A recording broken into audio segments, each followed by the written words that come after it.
What's up, everybody? Just waiting for the lovely, talented, beautiful Berry Boo at I'm Berry Dammit to get on this live. It's a late night live. It's a chill late night live. And while we wait for her, I'm going to play her latest single. It's called In the Mood. Hope y'all like it. I think it's fire. Let me know if y'all can hear that. Send some hearts up if y'all can hear it. Come on, Barry, where you at? We waiting. I'm a little comfy tonight. Got my robe on. I hope y'all don't mind. I'm keeping it comfortable tonight. Wasn't feeling too good this morning. But I'm feeling good enough to talk to my homegirl for sure. Hey, Natasha. What's up, No Music? Chakra, what's going on? Mama PPLC. Make sure you get your questions ready. Berry Boo is a singer-songwriter originally from New York City, but she is based out in LA now. Oh, wait, hold on, there she goes.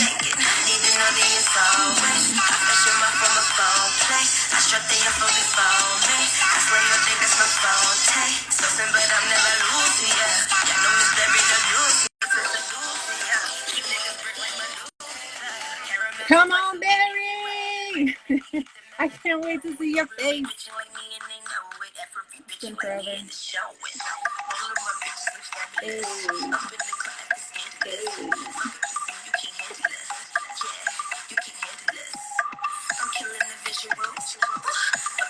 I just sent you a request.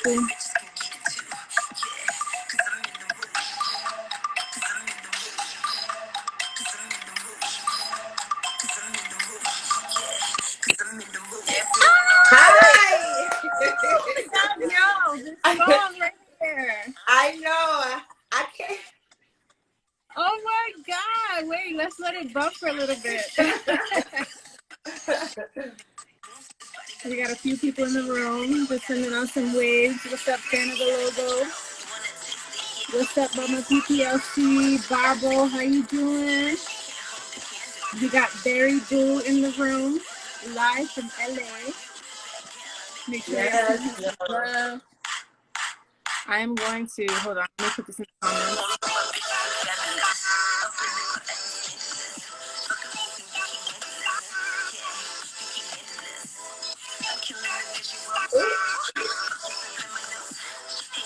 I'm tagging her in the comments so y'all can have her handle. And make sure y'all drop some badges tonight in support of Berry Boo and all the wonderful things she's doing. So what's up? What's up? I'm here. Yeah, thank you so much for joining. You know, I call you my live. Rubik's, I call you my Rubik's Cube. So I gotta say, I'm up here with my Rubik's Cube. That's what I call you. Yes. Yo, the last time we saw each other was it at the Grammys? Was it in at the 2019? That is crazy. Was it 2019, right? Or 2020? It was 20. When did the pandemic start? Because it was right before the pandemic. So it was 2020 then. Yeah. It was 2020. We saw each other. I think 2019 was my first time going, and I went with you. Yeah. And we turned that place upside down. Yes, we did. It was amazing. I don't think it's going to be that great again. I'm sure it will be when we're on the stage getting an award, but as far as going, that was a moment. For sure. I wonder how things are going to change now with the pandemic and needing to be vaccinated and all of those things. Like, what is that going to look like for next year? I don't know. I mean, I'm sure everybody's going to have to be vaccinated. It may be the same thing, but you just got to be vaccinated. That's it. Right. That's how they did the BET Awards this year. Like, it might be a smaller audience. You know, they might separate people and everybody's not like completely like right next to one another, but yeah. Well, I know this year they only did it for the VIP people only. So you could only go if you were nominated or performing. And then they had them like all spaced out on a rooftop somewhere. I don't know if you saw it this year, but it was very like I did very watch small it. event. I watched it about the BET Awards. Yeah, I watched it after. Like I watched it on like a replay, so I didn't really like study all the stuff. But like, yeah, that makes sense.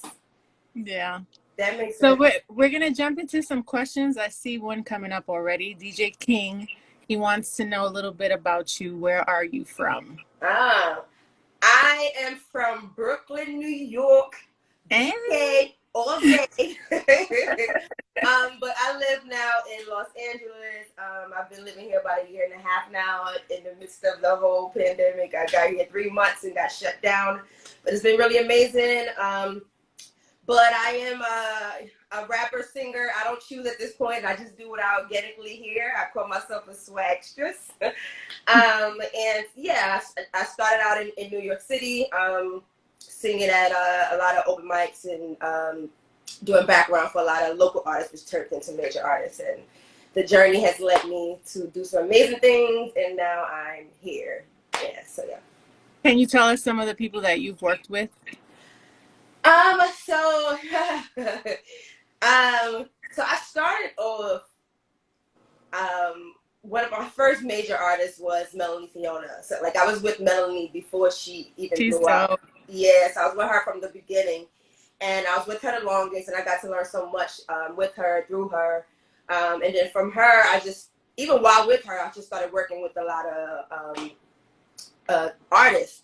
It's kind of like a word of mouth kind of thing, you know, once you build these relationships with the MDs, and my girl Sky knew a lot of people as well. We were like the dynamic duo. So they would call us to sing for everyone. So I've sung with Ciara, K. Michelle, Robin Thicke, One Republic, so many people. The latest people that I've sung for was like Dionne Warwick and MC Light and legend. Yeah, legends. Yeah, exactly. I did some legends and Jeffrey Osborne and Ceelo.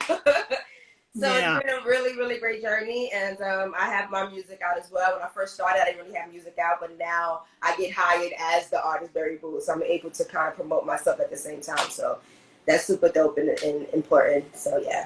Yeah, I just want to say kudos to you, because I feel like it takes a lot of courage to step out of your comfort zone and to like just uproot yourself and go somewhere else and take that leap of faith of like, I don't know what's gonna happen, but that was the going. thing though.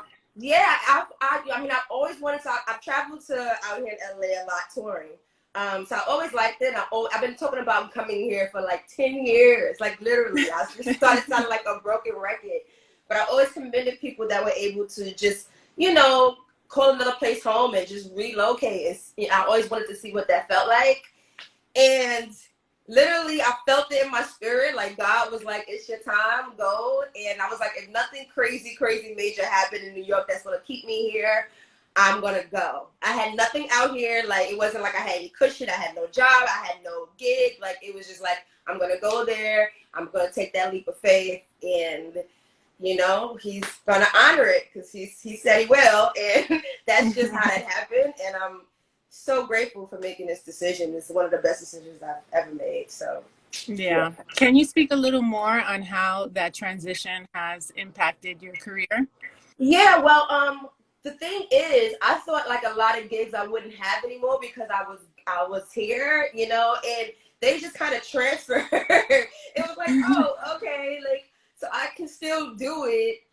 I can still work for the same person out here, you know, or people that once they knew I was out here, so many people connect me. I'm like, I have more connections being here. It feels like it. Like I have more connections being here than being home because it's like, oh, my girl Berry is out there. I want to hook her up with such and such. You need to meet this producer. You need to be in this room, that room. So it kind of just worked out. And I met my community out here. And I think that's real important.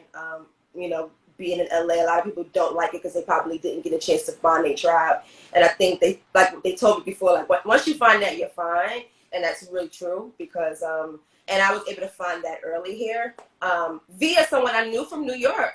But we didn't hang out like that, but we always respected each other. It was always a mutual respect. And I came here, then we ended up hanging out, and now like I'm part of the whole family, and it's a family of, they call it the collective brave, but it's like a family of just amazing producer, writers, singers, just like everything in house, and they took me in, and we just been creating some amazing stuff. And now I'm coming out with some new material, and it's been great. So I'm happy I made the decision. I would tell anybody, just go step out on faith, because it's gonna work out. You just gotta push it out there in the universe, and it will work in your favor. So it definitely has.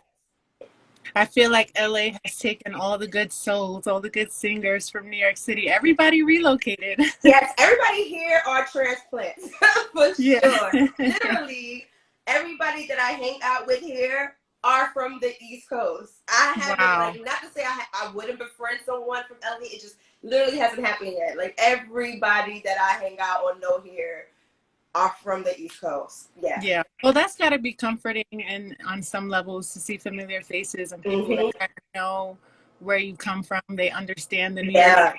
Because New York is different. Yeah, you know, when you grow up in New York, especially in Brooklyn, there's a different vibe that sometimes a lot of people don't understand. Right. So I'm able to still kind of get that vibe with the better weather. Yes, I love it. So that's a plus. Now you got the best of both worlds. Exactly. And that was another main reason why I came out here, because I hate the cold. Every winter I'm in New York, like, why am I doing this? So, hating it. Yeah. Yeah. And right, you moved too. You're in what, New Mexico? Yeah, I'm in Albuquerque, New Mexico. Initially, I did move to LA. But when I got there, things weren't going according to my plan. Right, because you had moved here. You were kind of like in here when we went to the Grammys, right? Yeah, I was in the Woodland Hills area. Yeah. I stayed there for a couple months, and then I found myself getting back into that same grind that I was in New York City. That was too exhausting for me. The grind of the going in circles. Yeah, the grind of like race. The rat race. Yeah. And I knew that what I needed was a slowdown. I needed to like pause and reflect on things that I've been doing, and you know, revisit my 5-year plan, and right. just hop on a slower train. And New Mexico was the place for me. I have family here. That's what I was going to say. You have family there as well. So how is the music? Is it a music scene out there, or you just kind of like? You know, like... I haven't really explored that realm yet. And you know that I do most of my work online, so I just be in my room connecting with people all over the world and doing what I got to do. With social media, I had someone tell me, it was like, well, I mean, like, you can go anywhere at this point. Like, you can go anywhere in the world and still do music. Yeah. You know, it's just that I guess when it comes to like shows and stuff like that, I don't know how those markets are. You know, that would be the same. But like, if you're doing music, like, you can literally go anywhere in the world. You can literally go anywhere, and if it's something that I need to be in person for, then I make sure that, you know, they paid for my flight, hotel, keep me up for 2-3 days and send me back home. Right. So that's how I've been doing it, and it's been working out for me. I know I told you about those marketplace websites like SoundBetter and Air Gigs and stuff like that. Oh yeah. I've been doing most of my side gigs on there while working on my solo career on the side. Okay. I don't hear you. You're coming in and out. I'm sorry, because I just got a call. Somebody tried to call me. My best friend, China always want to call at the wrong time. Tell us hi. Hi, China. She picked the most opportune time to interrupt everything all the time. Tell her to come online and get in this live. Exactly. That's what she should be doing. But yeah. So that's awesome. I got to talk to you more about the SoundBetter, because you told me about that a while ago. Yeah, and it's really booming now, especially that Spotify brought them out. It's like the competition has expanded. There's a lot more people on there looking for work. And so there's always a lot to do, and I can be selective when I want to. I can say no, or I can take jobs. It's all like, I set my schedule, and that's been working for me.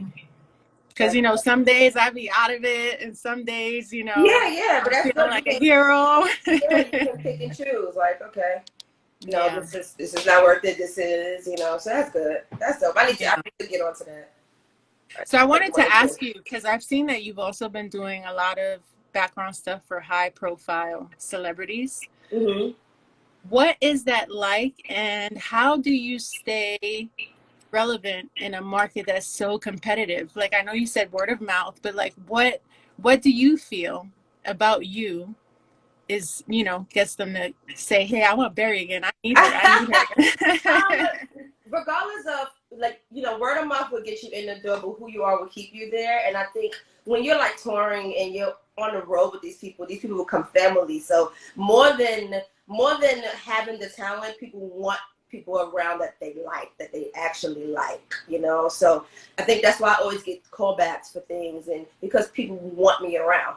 They want my energy. I've always been told, like, you have really great energy. They want my energy there. They want my presence. And so that's been amazing, you know, and I've been grateful to work with artists that I genuinely like. You know, sometimes you meet people and you be like, oh my God, like it could taint your whole, your whole thing. You know, people asking for these stories too, like, who was the worst person you saw for? Who was the best? I'm like, I really don't have nothing really bad to say about anyone. I mean, I can tell a certain stories, but like for the most part, it's been really, really good. I've been able to work with people that are down to earth, that are genuinely nice, and I enjoyed being around them. I enjoyed the material, so it made me want to even learn it, and, you know, I was excited. Yeah. I could fangirl sometimes. You try not to. That's what's hard. That's what's hard. When you want to be professional, but you're like, I want a picture. I love you. I just want to tell you that I love you.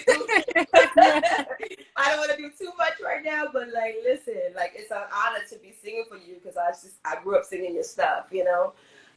So that's been cool, but I think for the most part is really just being a good, genuine person and showing up and doing the job, you know, and that goes a long way because they remember that. They know, like, they remember how serious you took the position, and if you're likable or not, you know, people want people around them that they like. Yeah. That's just so, yeah. What advice would you give a young singer out there that's like trying to get into the background scene, and, you know, I mean, they don't know what should be their first step? Yeah, I get this question a lot. I feel like everybody kind of has their own blueprint, of course, but there are certain things that's just like background singing or just like music 101 when you want to get out there and network. For me, it was open mics. You know, I started singing at Ashford at a legendary open mic spot. Well, New York, first of all, is legendary for the open mic scene, you know. So I was working at Ashford and Simpson Sugar Bar, and that's how it started for me. You had Sugar Bar, huh? Yeah, you had Sugar Bar. Place. Every night had their main night. You had the underground, which is not anymore, but anybody knows you was a singer like all the singers. Like, even if you didn't get on that stage, just to be in the presence in that building, it was important. Because I can't even tell you if I ever got on the underground stage, maybe once. But I knew everybody in there, and I was able to network and still sing background for a lot of people outside of there, you know. There you had like Cafe Y, you had Groove, but the Sugar Bar is where is my home, still my home, and that's where I definitely got my feet wet and got my grounding, and I would sing background for a lot of people there, and it just took off there. So I would tell anyone, like, and it's just good exercise for performing and singing, you know. If you have any stage fright, you know, if you want to kill that part of it, you'll get up there, and, you know, they do covers. They can do covers. You can do your own song on top of a cover. They're really incredible musicians, so they can learn your stuff real quick, real easy. You know, you can pick it up if you're more comfortable performing your own material. So I was just saying, like, just being in the presence of what it is that you want to do. It's going to be a domino effect to what it is that you want to do. Like, you're going to definitely meet these people and pull those energies, and you got to be there. You just got to be. You got to network. You got to show up. You can't be home talking about I want to perform at shows. Like, it just don't work that way. You got to go into the space, and people got to know who you are and remember you and be like, oh, okay, she sounds good, or she raps good, or she looks good, or she, you know what I'm saying? Like, it got to be something for people to be like, I'm going to think about her for my next gig or my next situation. That's just really how it happens. So, yeah. I feel like half the battle is always showing up. Like, once you get yourself to show up and just trust the process, the possibilities are endless. It's so hard because even for me, a lot of times, like, and I know a lot of people, like, the most phenomenal singers, you know, would say this too. Like, it can be intimidating sometimes because you'll be like, oh my. Especially in New York City. Girl. Exactly. And you'll be like, you be afraid to get up there because you like, listen, it feels like the Apollo. You be like, look, like, you ain't feeling the movement, okay? Like, they can send I know a few people, cried their eyes out. But, you know what I'm saying? You know, but you got to just get up there. You have to. The only way to conquer that fear is just to do it. And it's really just that simple. It's not easy, but it really is just that simple. It's the only way you're going to get over anything, is just doing it. So, yeah. I feel like if you can do an open mic in New York City, you can perform anywhere. Because New York is so tough. No offense, but y'all in New York, man, with your straight mugs and your drinks in your hand, don't want to crack a smile. It's a tough crowd, and these people are crowd. Like most musicians and singers, like a lot of us come from the church, right? Like they will totally look at you and be like, because I'm not feeling it. You know what I'm saying? Like, so you can't be mediocre because you are going to get some birds chirping, like for real. Right. So, but it totally makes you a beast, and this is why they say you can make it in New York, you can make it anywhere, because it really is true. Like, I'm out here, and I'm by myself. I left my entire family, my entire network, and I'm just like, not that I wasn't nervous about it, but I'm just like, everything that I've learned, everything that I know is so wired in me at this point that it don't feel like any difference. It's just like, okay, I'm just like in another place, but everything, the momentum just was able to stay and keep going. So I definitely think being from New York for that. For sure. Yeah. I'm finding that the common ground for a lot of singers is networking always leads to other opportunities. I know for me, I started in choir, and through that choir I met so many other singers and songwriters. But then, you know, later on in life, we all had other roadmaps and other paths that we chose, but we always kind of sort of reconnected somehow and helped each other out. Gave this person that opportunity, you know, took this piece of advice, and then you just keep building. I have to remind myself that, and that was another reason why I came out here too, because as much as, you know, I people think I'm a social butterfly, I also can have social anxiety. So I feel like I would be further in a lot of things if I just went and spoke to people. You know what I'm saying? I'm more of like a conversationalist. I'm more of like a mood situation. Like if we in an area, I'll meet a lot of people because I might get invited to a gathering, and I build relationships that way. Because like to just go out to a place and to an event, and even if it's just by myself and just start talking to people, like that was never my thing. So I was just like, I need to get out of the comfort zone of what it is that I know, so that I can make some new connections, so I can expand my network. So that was important for me to come out here and not have no cushion, not have really many people that I know, and to build that, because I knew I needed to get out of that. I needed to get out of my own way when it came to that. So that's another thing too, you know, is conquering that fear of, like, you got to do it. There's really no way it's going to happen. Nobody's going to save you. Like, you got to do it. The most things that I've got is from meeting people. Like, so you can't be home and not want to go and not want to talk to people and think that things are going to just happen and fall in your lap. It just doesn't work that way. So, yeah. So I've always loved you, but I fell deeper in love with you when we were hanging out at the Grammys the first time that we went together. And you shared that with me. You were like, girl, I have social anxiety. Oh, you did, and right? then I was like, me too. It's so crazy because people be like, oh, no way. I'll be like, half of the time I am turned up. I done had a drink, and now I'm just like, you know, and people expect it all the time. So if I run into people, they be like, oh, where's this crazy? I'm like, I'm just chilling. Like, I could be super awkward. And I'm like, I know they probably walking off like, that was weird. Please don't bump into me. And anybody that's bumped into me in the streets, like just randomly, please forgive me. I know I'm awkward. I know it probably was weird as hell. But yeah, so people would think that I do have that, but I do. And you literally have to mirror my energy, you know, and then I feel comfortable to just, you know, if I can just feel it in me when it doesn't feel right, and I guess my anxiety just takes over, you know. But if I feel good and I feel comfortable, you know, your energy is a reflection of mine, then I'm able, and that's how it was with you. We were able to just be with each other every day, and you know, and go paint the town red. Like, okay, let's go, you know. So yeah. So what are some of your strategies when you are having social anxiety and you feel yourself internalizing some things and going through emotions? Like, what are some things you do to ground yourself? Yeah, a lot of times I have to tell myself, like, no one's gonna die. Nobody's gonna die, girl. False alarm, don't be alarmed. But I kind of like talk to myself, especially if I'm like going into like panic attacks, like everything is fine. I find definitely I'm really close with my family and my best friends. They are like really like my therapists, like my tribe. Talking to them definitely helps my situation, whatever it is that I'm going through. Just to be reminded of who I am and why I'm here and why I do what I do. But yeah, I like to do affirmations. I definitely do affirmations in the morning. You know, I may burn my sage sometimes, but even just not like prayer for me is like speaking things out. So because like a lot of times if I close my eyes and pray, I'm gonna go clean to sleep. Like I'm gonna go clean to sleep, and I'm waking up in the morning like apologizing to God, like God, I'm so sorry. Like you know my heart. So for me, I kind of like to like just talk to him. You know, I just like to talk and speak my words out. And those things help me with my anxiety. And just, you know, you got breathing exercises, which don't always work for me, but I just tell myself, like, this is going to pass. It's going to be okay. You're fine. You've been here before. Like, I give myself those self-reassuring confirmations. And it helps. It helps. It helps.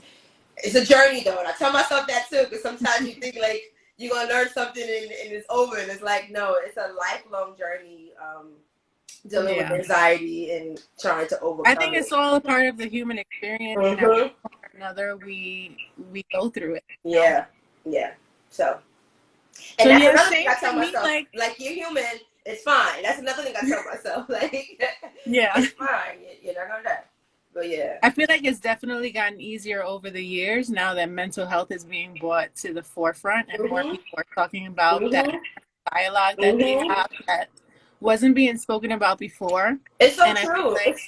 It's sorry to cut you. It's so true. It's people that I would because I'm able to identify it in myself. I can identify it in other people when I see it. So it's a few people that I've said this to. Not even now, but just through the journey, because I knew I dealt with anxiety. I found this out a while ago. Thank God, you know, I was able to identify what that was. Like, so there's people that I've seen that they didn't know what this felt like. Who would just be like, okay, well, I got jitters. I just feel nervous. So I'm just like overwhelmed, but not really knowing exactly what was happening.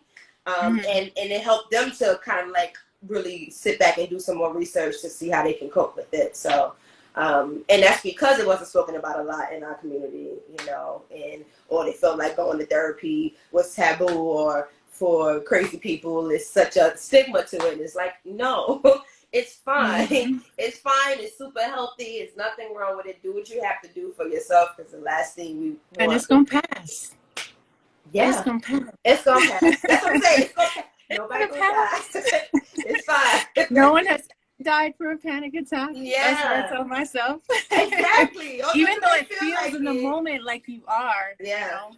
But if you don't say these things to yourself, or you don't realize these things, you can go into like a deep depression. You can want to eventually harm yourself, and some people don't have that outlet to actually say it or someone to talk to. So I'm happy for my foundation that I do have, my close-knit family and friends, because I probably would be cuckoo if I didn't have that, you know. So I'm really grateful for that. I'm like super blessed to have that. So yeah. So we got about 2 more minutes, and I want you to take this time to tell people what's next for you. What can we expect? Yeah, because I love this single that just came out, and Thank I'm like, you. What? It's so crazy, you know. You plan things, and then like every other things can happen. So like, I'm definitely dropping a project this year. I'm excited about. I'm gonna drop an EP. So this single, the video will be coming really soon, and then I'm gonna have another single that's gonna come out. So I'm excited about that, and you know, I'm still trying to figure out my footing with the whole pandemic as far as like, you know, tours or, you know, shows and stuff like that. But not that I don't have any shows locked up, but it can. I'm probably gonna have a lot of do my own shows, like do my own concerts and stuff like that. But those, even when it comes to shows, you know, you can get a call tomorrow and be like, can you perform here? Can you do this? Can you do that? So you just never know how it's going to go. I have my merch line out with BCD Collection. I have some new stuff coming with that I'm really excited about.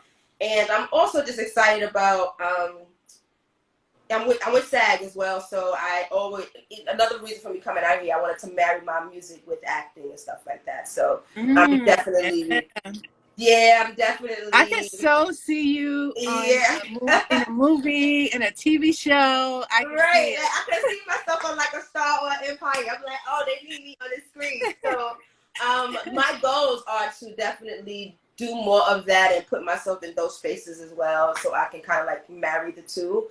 So that's really important. Those are definitely like endeavors of mine that I want to tackle, aside from my music, but it's still part of my music, you know. So I have a few things that that I'm excited to get into and get the ball rolling on. But yeah. Well, I hope to see you again soon. I'm gonna be in LA in September. It's so crazy. I know. So wait, you said you're gonna be in LA in September? Mm-hmm. Oh, okay. So hopefully if I don't know how long you're staying for, but we would definitely have to get up. And it's so crazy because we speak so often that it doesn't feel like I didn't see you in like 2 years. I know. And social media do that to you though. You forget them. Like I probably never even seen a person ever a day of my life, but you feel like you know them. You feel so connected. You feel so super connected. So yeah, but I love what you're doing right now. Like this is amazing. I caught pieces of your other shows, and thank you so much for having me on. I think you said I'm like the first lady that you had on. Yes. Tell me. It had to be you. Yeah. So thank you. You know, you call me for anything, I'm down. So just I appreciate you thinking of me for sure. And if I don't see you in September, Grammy season is coming up. Right, and you on the next level now. You a voting member now? Yeah. Girl, I gotta talk to you about that because you know we're you're on this level with me. We gotta be in these rooms together. Yeah, you said what? I said we gotta be in these rooms together. No, exactly. We'll talk off air because I'm just like, Room is on the next level now. I'm like, okay. Congratulations. That's super awesome. Same to you, my love. Yeah. Have a good night. All right, bye. Thanks for tuning in. Oh, wait. Bye, guys. Wait, yeah. Should I tell everybody or did they already know? You already tagged my stuff, right? I'm Berry Damn It everywhere. That's I tagged you, but say it again. I am BerryDamnit. That's on my socials. That's on my networks, like literally Twitter, Facebook, even my email, my website, everything. I'm Berry Damn It. So yeah, stay connected. I'll keep you updated. Yeah. Yes, follow her. Also, download her single "In the Mood." In the Mood music. It is so fire. Thank you. It's for the club. Motivation. It's for the club. I'm the turn up queen. So if you want to party, put my joint on. Yeah. Next week, I have somebody by the name of Jazzy Management joining us, and he wants to talk about artists and unclaimed royalties. So make sure you tune in. That one's going to be a real juicy one. I have some questions I want to ask too. Okay. And then I'll also be doing the reveal of the official podcast name for this show, and I will be revealing the logo. So that's what's next. That's another thing. I do podcasts too. I forgot. It's so much stuff. My hands is in a bunch of things. So just follow me so you can see. But awesome, Roots. Thank you, baby. Thank you too. Have a good night. Have a good night. Mwah. Bye.